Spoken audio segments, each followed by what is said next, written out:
Welcome to How to Be a Better Man and Stuff with Steve Cohen, episode 16, Houseplants. Just to answer some questions from last week's YouTube comments. Yes, I do remember you. You were my bully for all of grade school. It was a 14-year Balvenie triple peated cask, size 36 in briefs, but a large in boxers. Mankind has harnessed the ability to build and destroy. And whatever it is that they do in Congress, where it's kind of both, I have no idea what they're doing. Pets, like cats and dogs and children, are willing to give up their wild, natural states to subjugate themselves to become our pets. Plants would rather die than become our willing friends. And you have to ask yourself, is it your fault? I asked my therapist that recently.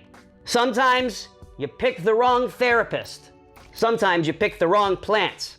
If you're like me, you want something in your life that doesn't ask questions like, Steven, you're 4 weeks behind on your co-pays. I just need you to pay your co-pay, okay, buddy? You know who doesn't ask questions? Plants. Aren't houseplants simply a reminder to mankind of his own ego?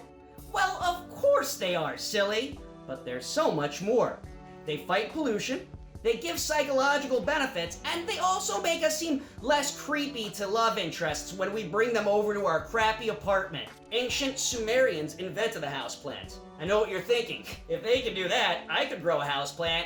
Well, slow it down, bucko, because they invented arithmetic, the wheel, and sailing. What have you done? Invent a fake girlfriend so that your mom stops trying to hook you up with every single IHOP waitress she meets? I'm going to show you what plants won't die on you, like some selfish uncle an hour before your 10th birthday party. Step 1. Before you get your plants, you need to decide where you'll keep them. Now, I live in a small box in Manhattan with no light. I keep my plants in this small box in Manhattan. It's easy for me, but maybe you've got some decisions to make. Step 2, ascertain the following. Does this room get light? For how many hours? Is it humid in here? Step 3, find a plant that fits the answer to the questions from step 2. It's really easy. In my last apartment, I had a lot of sunlight. I got a bunch of succulents. Because they don't need to be fed a lot of water. You just drown them once a month. And all they really want is sunlight. And then I brought them here and they died. I killed them. And it's my... I never told you guys. And you know what this feeling. I don't want you to experience this feeling. So just do some freaking work, think ahead, and don't end up like me with your succulent carcasses laying around. You come home from work one day and they're all just dead. I'll find out how often you need to water them.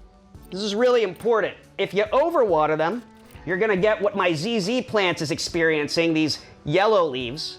Now, I left New York City like a wimp during this apocalypse for 3 months. That's why no one's putting me on their stand-up shows. It's not because I'm not funny.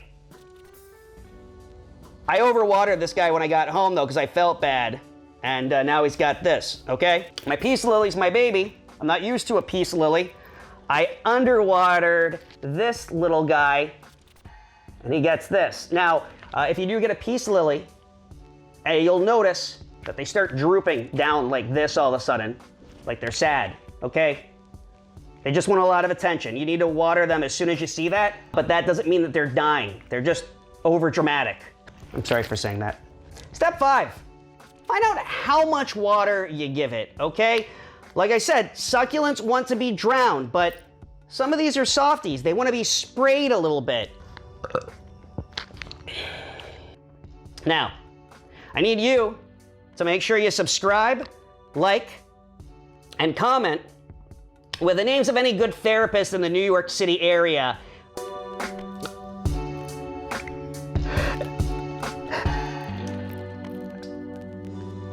I killed them.